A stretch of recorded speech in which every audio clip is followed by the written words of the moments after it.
Greetings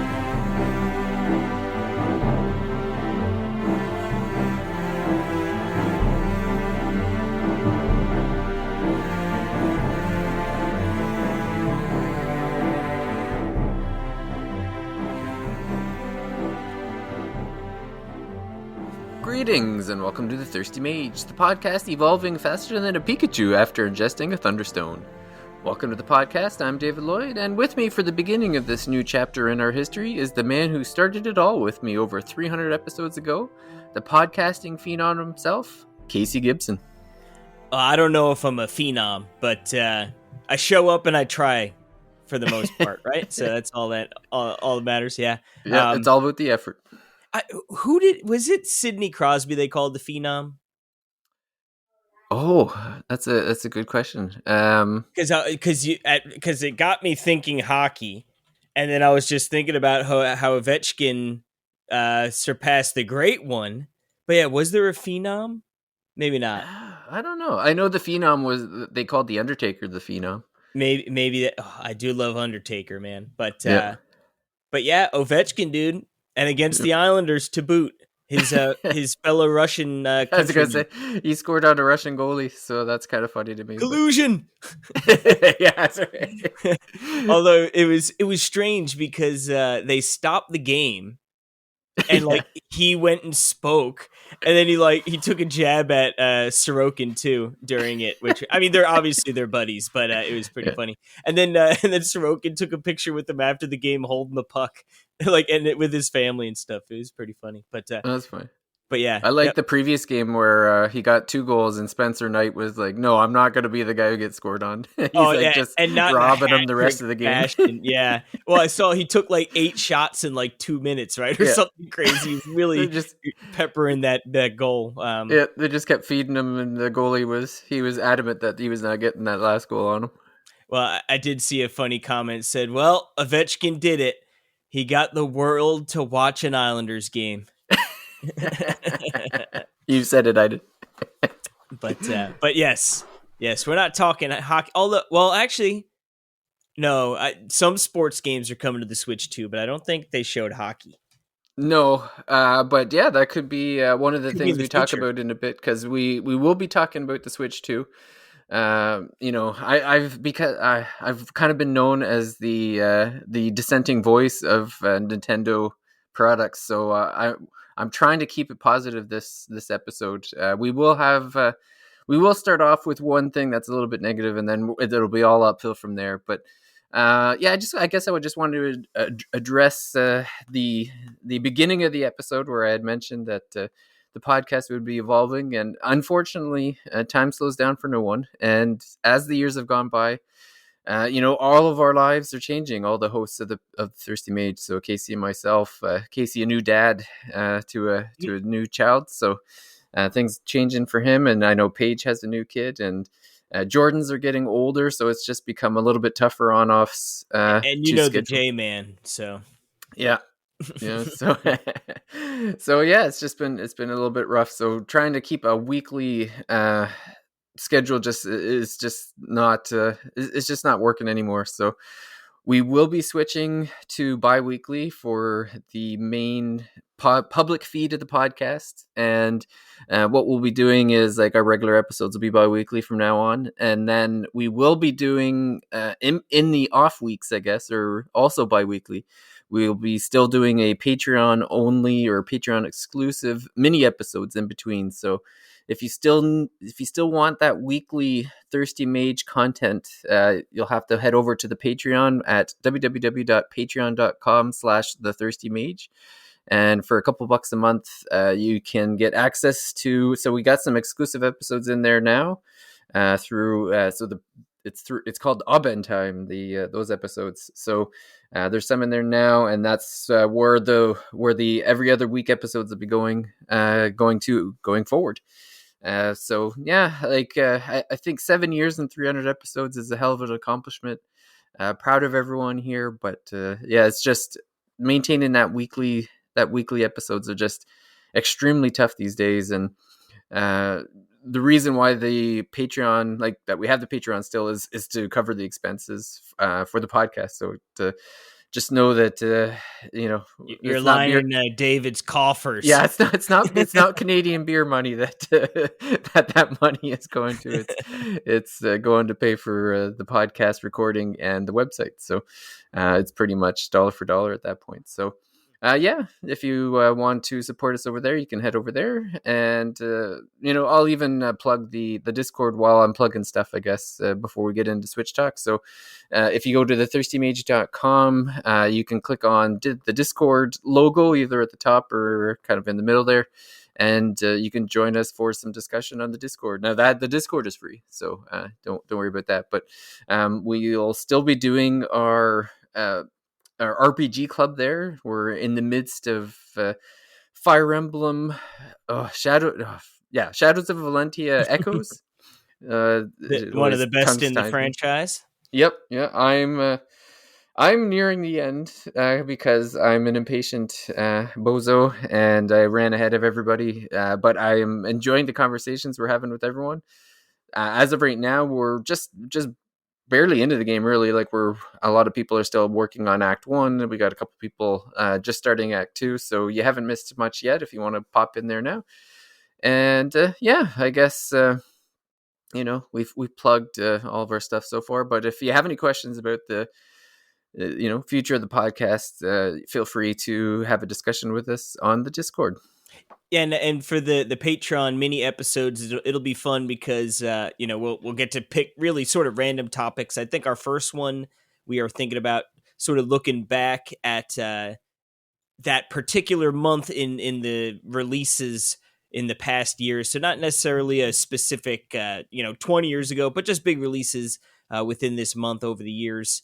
So we're going to get into that, but it'll be fun because we can sort of play around with different topics, and if we find, a couple that really sort of pop off, we can sort of keep with them, or it might maybe be a more rotating topic segment, but that should be fun. And then, yeah, of course, we'll keep doing our normal episodes. And I believe, even though Jordan, right, is like, he's been pretty busy, I think at one point we wanted to get some Dirty Mage Talk Nintendo crossover. So there'll still be all that goodness too. But yeah, good stuff as always. So I'm looking forward to it. Oh, exactly. And speaking of the Discord, I wanted to give a shout out to Will, who, as of today, dropped a very thorough and detailed assessment of the Switch 2, what we know so far. He'd like to thank Will for being his meat shield That's right. for this Nintendo hate that's coming I can't be the only one who's Mr. Negativity on the Switch 2 on the Discord. So I was glad that Will, he took the bullet for me. And I joked that I was going to just cut and paste everything he said into the script. And he said, go for it. So I am going for it. I figure if we get all the... All jokes have some truth, right? Yeah, if we get all the negativity out early, hopefully we don't lose everybody, because it's all going to be positive. We're going to be talking... Once we get through that initial, I think for this one, what I'll do is I'll throw out the things that he had concerns with. And Casey's Mr. Pro Nintendo, so he'll rebut these things, I think. And then we'll get into... the possibilities of the platform, because we can have some gripes about pricing or release schedules or whatever. We'll get into that now, but I still think as a platform, the Switch 2, I think is it could be one of those platforms that could encompass everything. Like, it could be your one and only platform. I think it has the potential for that. And you and I will get into what Nintendo needs to do to become that singular platform that people could be working on for years to come. But before we get into that, let's go through the list that Will so generously offered up this morning, and we'll gauge. Maybe we'll rank our concern level, 1 to 5 on this. Point. So the first point is near and dear to your heart, Casey. No Hall effect thumbsticks on the Joy-Cons. What is that's a beef of Will's? How concerned are you as well? Because I know you've been living that drift annoyance and you hate it with a passion. Oh man, it would definitely suck if it's a drifty boy. Because it's funny. I didn't play my Switch like all year last year practically. Now that definitely was in part because we got I got the Steam Deck and PS5 games, this, that, and the other thing. But a big part of it was that dang Pro controller. So like now that Perry got me a new Pro that does not drift, and obviously getting into Pokemon and playing a couple Pokemon games back to back again will get me playing on the Switch. But now with Xenoblade and there's some other games, having the properly working Pro controller is so darn nice. So yeah, I really hope it's not a big issue. I'm gonna go in hoping for the best. Yeah. I mean, I'm gonna use my Pro controller, to be honest with you. Probably a majority. Like, I'm not gonna get a Switch 2 Pro right away. I think I will eventually, because you cannot wake up or put the Switch 2 to sleep with a Switch 1 Pro controller. Yeah. So I think I'll be able to deal with the annoyingness of having to, do like the shuffle on the controllers early on. But I'll probably get a Pro controller eventually. Christmas present. Yeah. Well, I just figure, like, right, you're gonna just drop $500 on the system, $550 after tax if I get the Mario bundle, and then. Then I'm probably going to spend more on other games and stuff. So it's like, I'll save the other $100 purchase. But yeah, I guess I'm going in hopeful. So I'll say lowish on the worry. Yeah, I would say lowish too, because I did hear that they are using magnetic technology this time. And it's just not like a trademark Hall effect, I guess. Like it's their own magnetic tech, supposedly. So we'll see. But yeah, I can't imagine they wouldn't try and do something to combat that. Like that's really like in the entire lifespan of the Switch, that's the biggest issue it's faced, really. Yeah. Right. Well, I got 5 sets of Joy-Con rotting away in my drawer, and it drives me nuts. Like, well, it and stinks. all 5 of them have drifty. Yeah, my Pros, or I should say my Joy-Cons, were working, but like my right Joy-Con does not charge when like this. My unit must be sort of broken or something, to some extent. So it charges the left one, but not the right one. So I've got a whole bunch of left charge ones, and I had the cradle that charges the controllers somewhere too, but I can't find it. And yeah, I'm ready for the Switch 2, man. Yep. No OLED. Honestly, I mean, like I would like an OLED, but I will say that it makes sense, right? Like already 500 or 450 off the rip here. If it was OLED, you're looking at 556 probably. And they're already catching enough flack for their pricing, so that makes sense to me. That then they can sell you a shiny OLED version eventually. But I think for me, like, and again, it might change with the Switch too, but because I can't use my right Joy-Con, so I never play my console in handheld mode. It's exclusively on the TV, and I use my deck for on the go. So again, that might switch around with Switch 2. And then maybe I will, feel a little bit more like, oh, the OLED. But for now, I'd say that's like a non-factor for me. Yeah, for like, I guess for me, it's more like I wish I had a Switch OLED now, and it makes me think like, oh, maybe then I'll just wait for the OLED to come out. But I think it's one of those things where it's like I would want to see it in the wild, because I actually have. It's funny, I have a Trim UI with a really, really good LCD screen, and I can tell like the contrast isn't there, like the blacks aren't black. So it's one of those, well, like, you know. I think I heard too, right? Like, I think it's a 1080p screen versus the Switch. The Switch was only 720, I think. Yeah, so like you're gonna, and I know, when you're talking super small screens, like that doesn't necessarily always make a huge difference. But I feel like I listened to someone who had some hands-on and said it looked really nice despite not being an OLED. Yeah.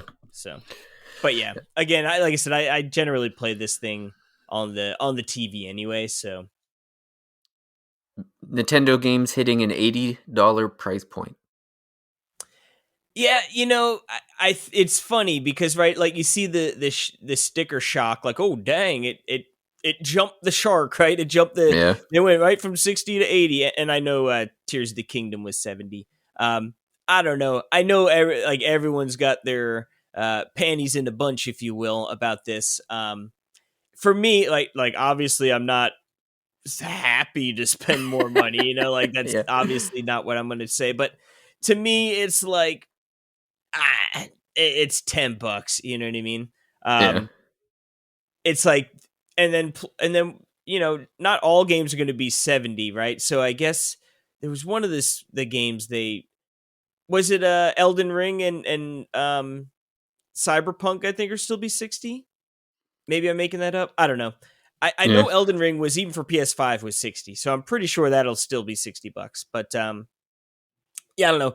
I think like again, like yeah, it sucks to have to spend more money, but I think people are making um, a mountain out of a molehill, if you Yeah. will.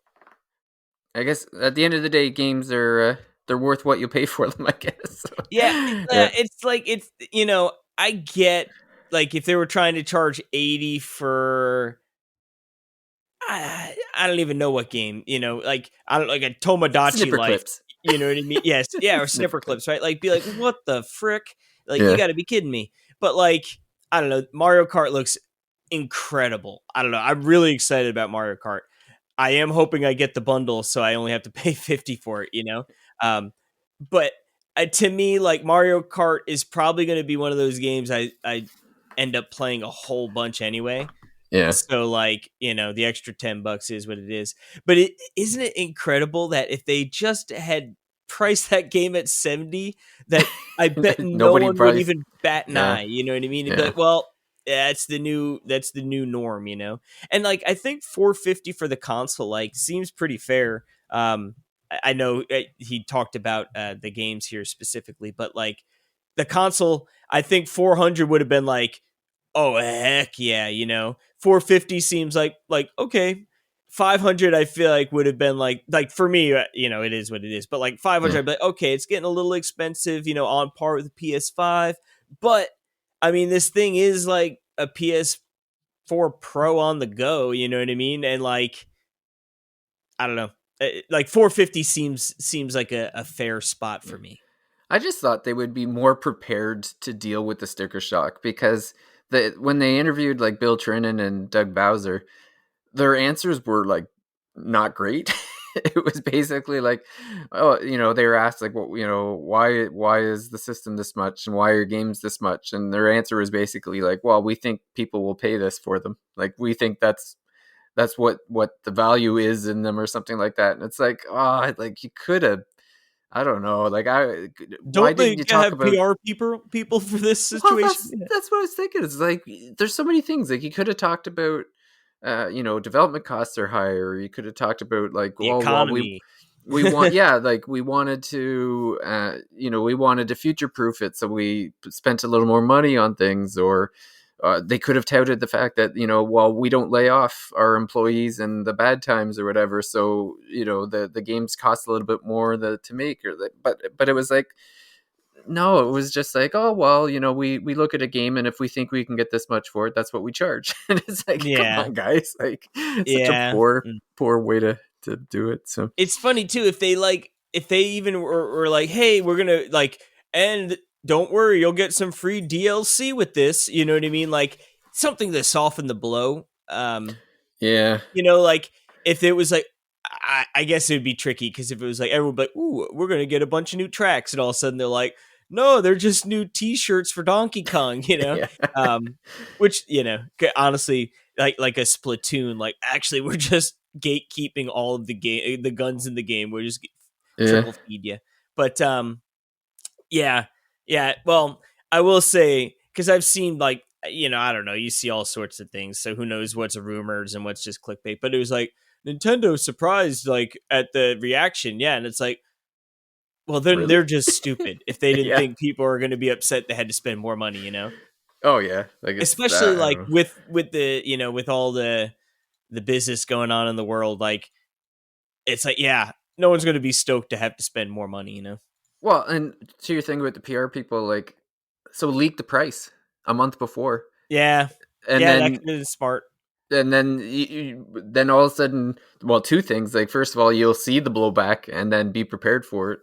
And Leak then it number two $500, is, and then it comes out at 450, and they're heroes. yeah, well, yeah, there's so many things that they, yeah, like, or just people are kind of like prepared for it. Like, because it's funny. I think people were kind of expecting it, but it was still a little bit more. Like, I think people were like, oh, it'll probably be like $300-400, and now it's like $400-500. Like, even that's enough to.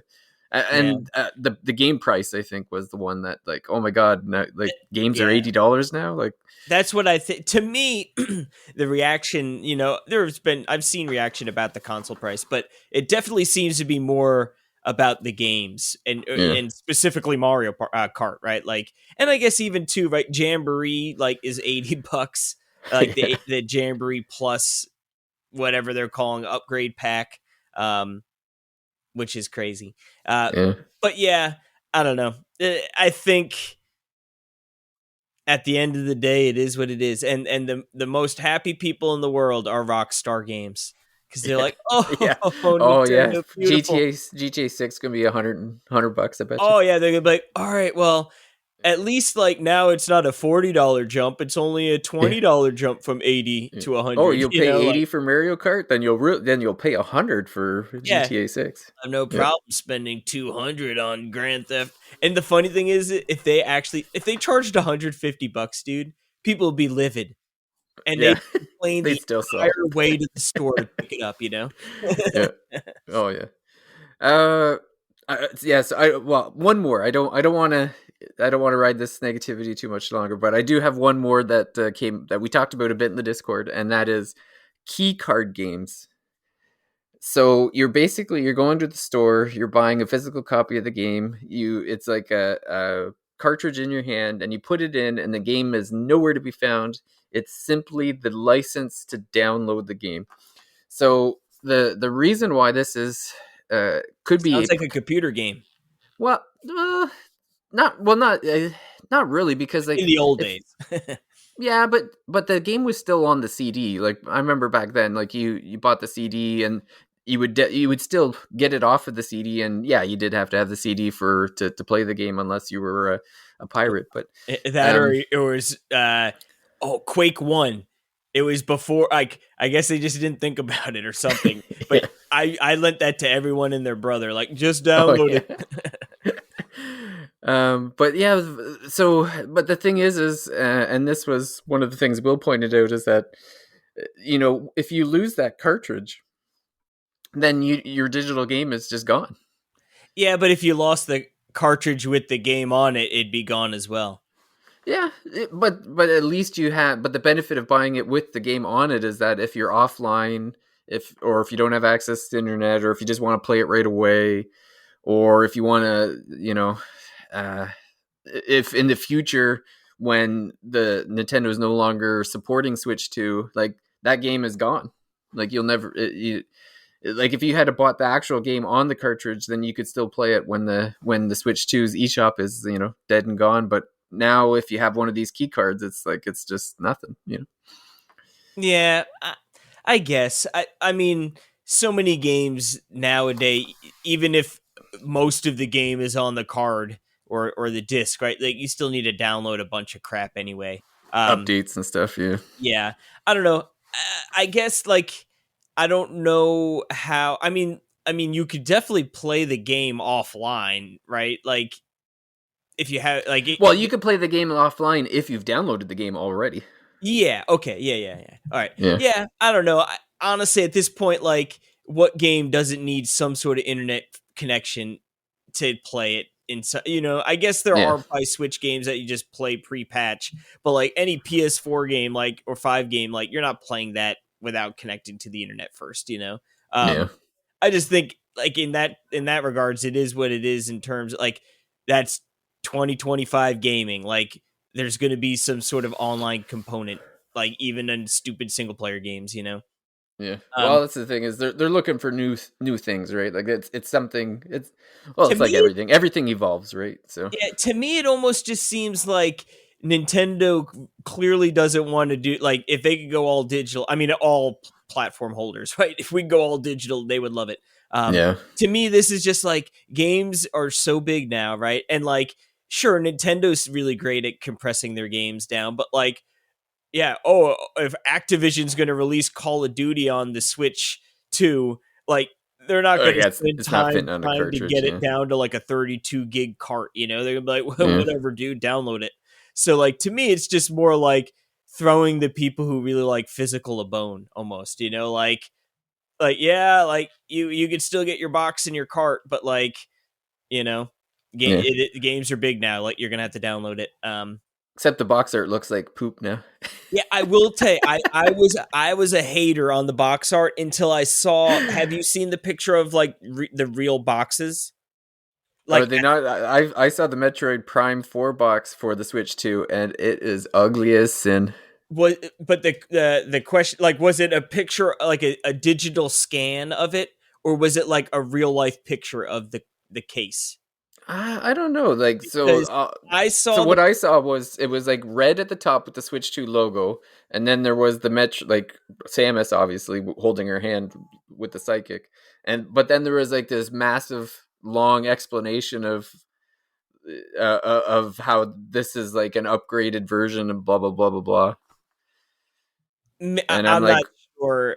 Here, I'm gonna send the link in the chat here just so you can see. So I saw like the digital scans, and I was like, it looks so gross because like it's got the big bar on the top, but then it had yeah. like a lot of red down the side. But then when you see that in person, like it's Well, not as those are better. That's not bad. So we're looking at Mario Kart World and and Donkey Kong Bonanza, and yeah, those look alright. I don't know what country those are in because that's not an it looks like ESRB. Japanese or something. Yeah, maybe. And I it saw looks a I lot took nicer. it from the event, but That yeah, red bar is actually smaller than the ones I've seen too. yeah, because and it was funny because I was talking to Perry and like he was actually because like I guess he's helped design some covers, you know, with the gaming and stuff. But like Mhm. he's like honestly the little like red switch like box he thought looked uglier just putting that in the top left corner versus like the full bar. Like I said, I when I saw the scans of it, like oh this is how the box art will look. I was like oh my god that is so disgusting, you know. Yeah. Um, but when I saw like the actual picture of it, it looks better for sure. Yeah, Um, I would agree with you there. Like especially the ones that we're looking at here yeah, for because Mario it's Kart also World. cool, right? All this the original Switch, the Switch One spines were all red, right? And it just had like the ugly font with the name on it. Now the art wraps around the spine, Yeah, it's a so lot better. Oh yeah. yeah, and that is Japanese because I see the Japanese rating on the spine. Oh So yeah, there it is. Yep. yeah, Yeah. yeah, So it definitely yeah. No, I'm pretty sure on the because essentially last 2 weeks we've talked about Switch Two on yeah. Talk Nintendo because Perry wasn't there and then Perry was there, which so you know. But essentially, yeah, I think on the first episode I was like hating on it like big time, like. Yeah. But then when I saw the real picture, I was like, all right, maybe I overreacted. Yeah. But Well, yeah, hopefully the Nintendo fans are still with us because now is the good stuff. This is so I really do think that from what they've shown us, there is a possibility that this could be an all-encompassing platform. You know, let's put aside pricing for anything or any all the money stuff. The Switch we all tax hit the on lotto, games and it's because like time to buy the Switch. yeah, let's pretend money's no object, and we just wanted one platform to rule them all. Um, I do think this could work for Nintendo if they get. Now it comes with the caveat that they do have to hope. Like I'm hoping the third party support is there, because there's a few things that I have to point out specifically that just did not work on Switch One, but could be terrific on Switch 2. And the first thing I'll start off with is CRPGs. In particular, with the fact that you could be using a mouse on the Switch 2. Specifically, I'm pretty sure the Switch 2 should be able to run Baldur's Gate 3, which and using a mouse like in a standard CRPG style would be incredible. Yeah, definitely. Yeah, and then obviously, like I know the Switch does have like the previous games made by Larian or whatever. Like uh, I don't know how great they run, but obviously they'll run better on Switch too. And Yeah, then being and they able have to use a mouse for experience. those two, way better experience. Yeah. And then there'd be games like I know Disco Elysium is already on Switch, but I just think it would be a better and again a better experience With if a you're using a mouse. Yeah, mouse. Yeah. I am Um, intrigued to see how that mouse works. Like, because it's funny, right? I was like, it looks so uncomfortable, but it then, does. but that look, I mean, I had this, I have it right now with the Joy-Con like on my Yeah. desk, and I'm like, you know what? It's like it's not as bad as I thought it would be. Like I was looking, I was like, that looks like who the heck is even going to want to use that for 5 minutes, you know? Yeah.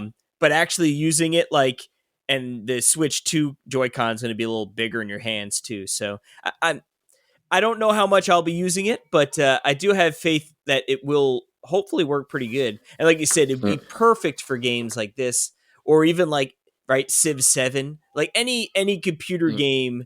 And Oh, I Wasteland 3 from Xbox. Like the Xbox puts their games.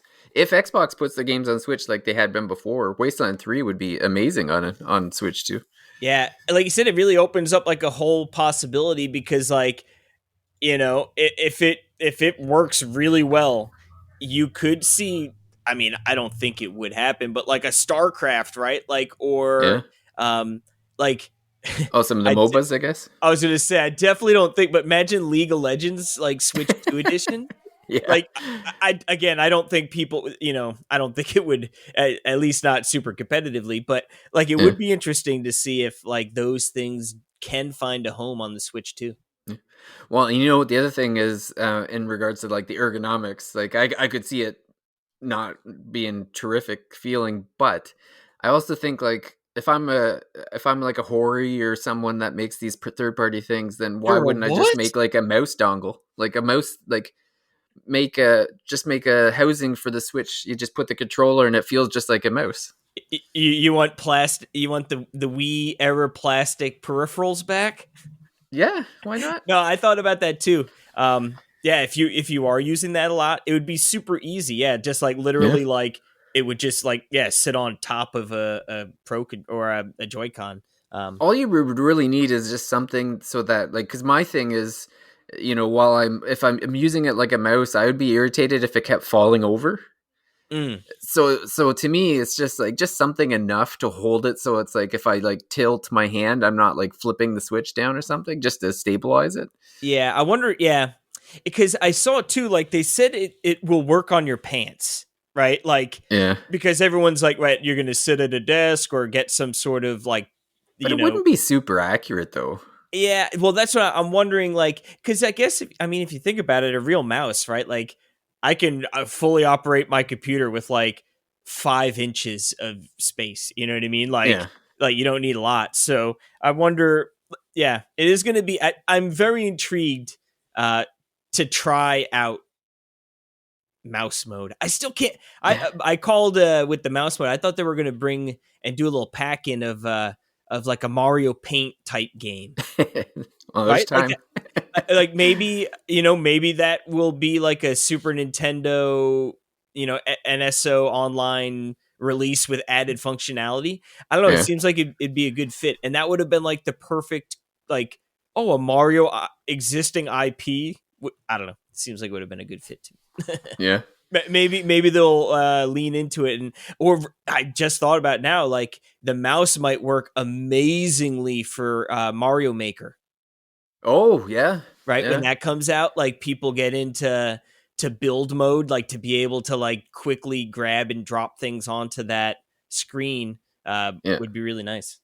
Well, I hate using the Switch as it like or any handheld. I hate the touch screen. Like, Mm. Yeah, you unless know, it's like a phone, you know.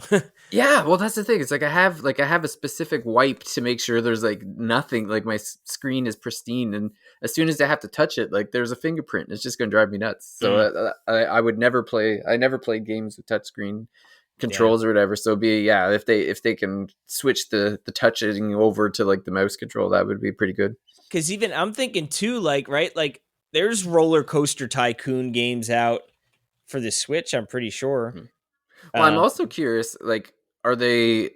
will it keep? Will they make it keyboard compatible? Like, can I Mm. connect a Bluetooth keyboard to it and then just play Or like PC style? USB-C maybe, right? Yeah. It's got two, I believe, right? They said, I think there's two USB-Cs, Yep. One on the one bottom, on one on the top, one on top. top. Yeah. Yeah. So like that would be cool because you could charge it and have like a mouse. It's funny. It always reminds me of like on Reddit, the Steam Deck subreddit. It's always like people like, check out my build, and it's like everyone doing their damnedest to make this Steam Deck not portable. Yeah. Where it's like, look, I've got like cool mouse and this and that, and it hooks to this, and Yeah. that it's now all of a sudden I'm picturing the Switch 2 with all sorts of things connected to it. But Yeah. but yeah, I mean, I think, and right, you're talking about how this could be like the ubiquitous, like, this is my gaming device.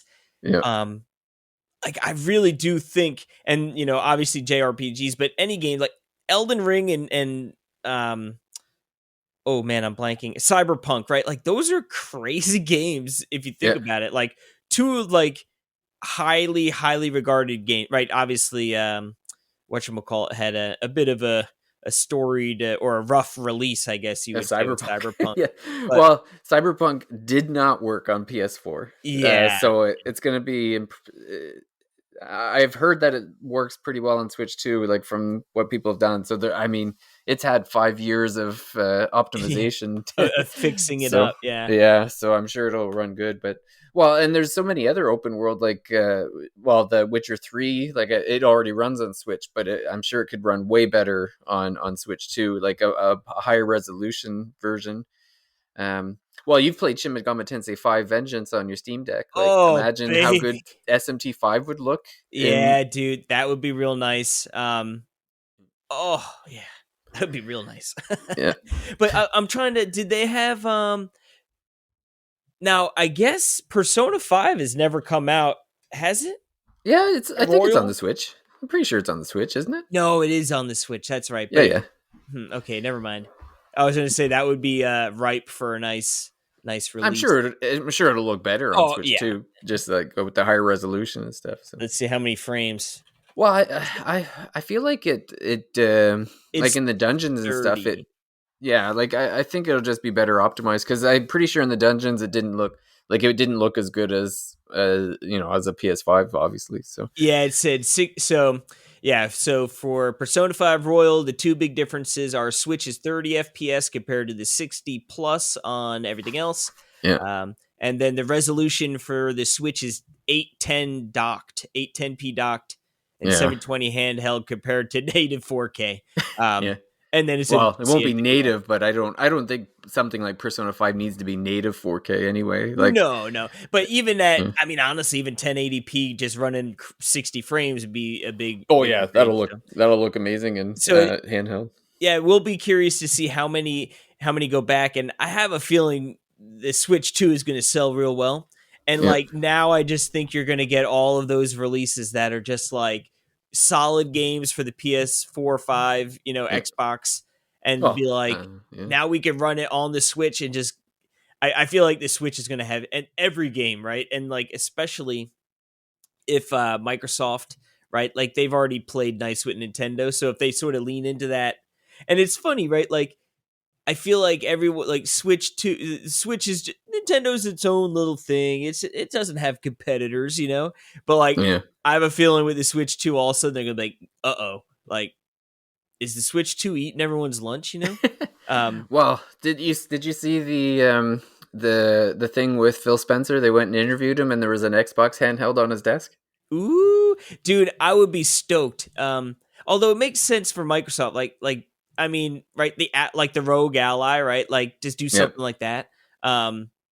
Even with the Steam Deck, right? It's funny too because I've heard people just like, right, Elden Ring on the Switch 2, right? Like imagine like if there was no Steam Deck, imagine how mind blowing like Elden Ring on the go, Yeah.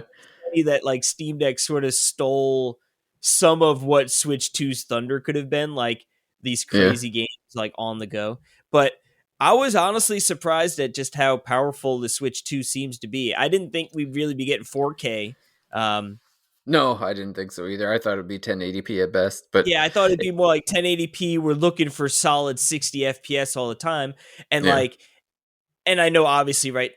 Probably in the grand scheme of things, very few games will have 120 FPS, but yeah, like a Metroid Prime, dude, for 120 FPS is just like mind blowing. yeah. So I was honestly surprised at just how much juice this thing has. But I guess you know what, Nintendo's probably hoping the Switch 2 goes for 8 years. So Yeah. Well, and there's just so many other games like Tales of Arise. I think would look pretty ooh, incredible. yep, that's a good one. Um, the Like a Dragon, like the new ones. The Well, all the Yakuza games will probably come, Yeah. right? Like every Well, on the single one. Judgment games, like I guess they had the two there, and I'm sure there's a third one on the We're way. gonna finally get Pocket Edition running at a true 120 FPS. or we could just get the real Final Fantasy 15. Yeah, That'd be all right too. I think that one seems like that, and honestly, I see you've got down here 16. You think that's too powerful for the Switch? Yeah, it's funny. I wrote 16 down, but I forgot that it was a PS5 exclusive. So I don't know. I don't think it's gonna run on Switch 2. Like, uh, unless like, Okay, you said 15? well, I think 15 will be fine, but I don't think Final Fantasy 16 will be able to run on Switch 2 unless they do something like, Some because they virtual have the magic. PC version, and so I'm like, could they maybe just scale it down for Switch 2? Maybe, I don't know. Honestly, I feel like I mean, when there's a will, there's a way, right? Yeah. And especially since I know the game sold well. I forget, was their official stance like it didn't sell enough? I know. I feel like Uh, that's literally their stance for well, every. yeah. I was gonna say that's they just say that for every game, so it's hard to know. I think as a PS5 exclusive, I don't think they were thrilled with the sales, but I think it did better. Yeah, so It's it's on saying it's on PC now, right? this is from a month ago, stating that Final Fantasy 16 is currently sold around 3.5 million units. Okay, it is on Steam. So yeah, I don't know if that's Steam sales are bound to be low. I don't know if this includes that the Steam or not. But I mean, Yeah. you know, Square, if they can make some money, I guess it would really, like you said, boil down to like if Sony paid or worked in like the console exclusive, you Yeah. know, or if it was just like an exclusivity window for a period of time and now it's sort of free to do whatever. Final Fantasy 14 Switch 2 edition. That would be interesting. That would be cool. Honestly, I wish I didn't finish the most recent expansion. I wish I got it on PS5. I'm curious how that would work though, because you would probably have to have an NSO account plus The the Square the the Enix Square Enix fee or for the Lodestone, right, or whatever they yeah. call it. Yeah, so I don't know how that would work unless there was some kind of like Oh deal that they made. wait till Helldivers 2 comes, and then you got to make your PSN account. And then have an Xbox account. Yeah, yeah. Yeah. I don't know. I'm Game Pass. hopeful. Imagine Game Pass. Imagine they brought Game Pass to Switch too. Dude, I mean, it would. They should. Honestly, like imagine like what's a bigger fu to Sony than like Nintendo and Yeah. Xbox sort of knocking boots, if you will, you know? Yeah. See, I'm sure Xbox would love it. I just don't know if Nintendo would allow it.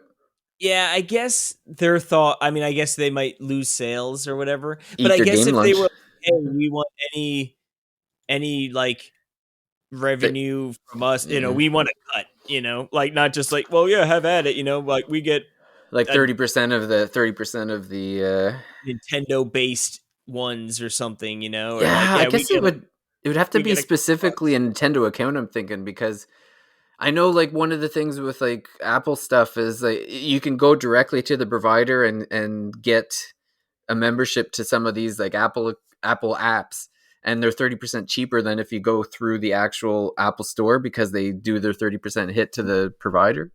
So it makes you like, if they did something like that, I'm thinking there would have to be like a separate membership, because it's like, well, if I already have a Game Pass, why would I pay Nintendo for a second, you know? yeah, and also would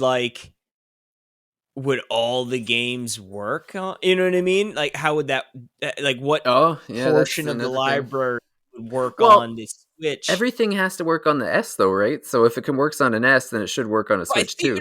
By theory, right? In theory, But yeah. yeah, like I don't know how much work they want to go in there and make, like Yeah. how much tweaking and stuff. But I was It'd thinking be all too, like streamed. ugh, yeah, we don't want that. Well, on lines with Microsoft now, I was thinking Diablo 4 could make an appearance, Yeah. and especially like they're gonna have some sort of expansion at some point.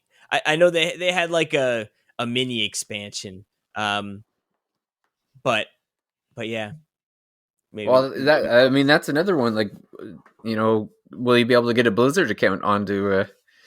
Yeah, I mean, Yeah. you could play Diablo 2 and 3 on Switch 1. So, I'm sure they can make Yeah, it work. the cross-platform stuff, I guess. But yeah. No, I think that'd be a good game cuz like honestly like Diablo 3 on the Switch is like unbelievable. Like Yeah. the thing runs so nice for Yeah, such it a would make sense. Like, they should be able to get Diablo 4 to run on Switch too, so can't be that yeah. far off.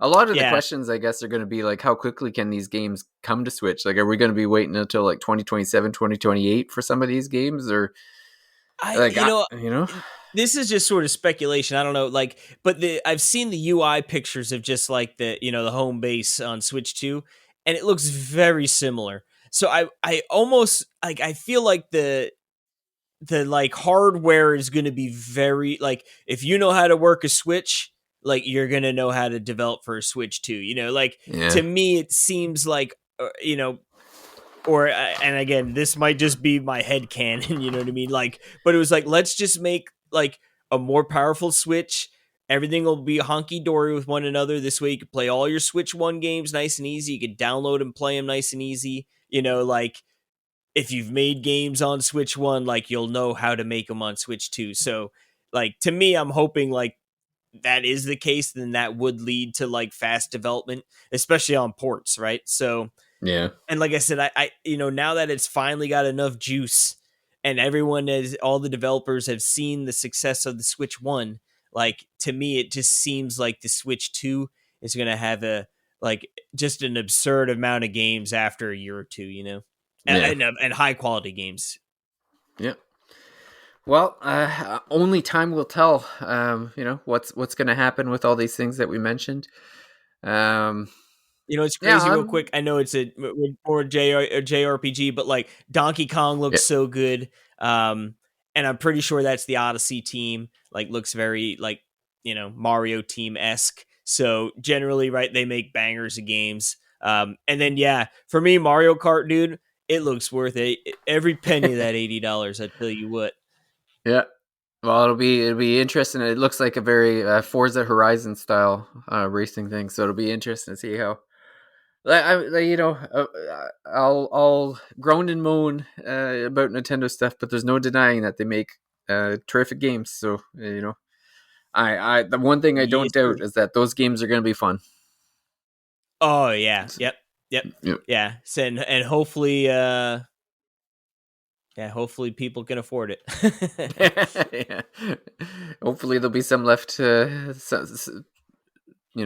don't well, now that the whole thing. The tariffs in America got pushed off for 90 days, that's after the launch. So yeah, I'm hoping. I feel like Nintendo greased some wheels there. They're like, no, just let us sell out our pre-orders first, and then you can put the tariffs in. All of a sudden, we're going to see Trump signing executive orders with a Switch 2 in the background. We're like, wait a second. But yeah, I mean, I hope it doesn't affect the money. But honestly, I just want to pre-order one, and get that sort of that worry off my plate, if you will. Yeah, no, that sounds good. So yeah, I guess that's where we'll end this episode for this week. Like I said, if you're listening to this now, then there's likely a bonus episode that will be available on Patreon if you still want to maintain that weekly content. And at the same time, help us keep the lights on here. So head over to patreon.com/thethirstymage. But otherwise, we're glad to have everyone in the public feed, and we'll see everyone out in a fortnight, in 2 weeks, for the next Woo-wee. episode. So until then, bye for now. Boodles.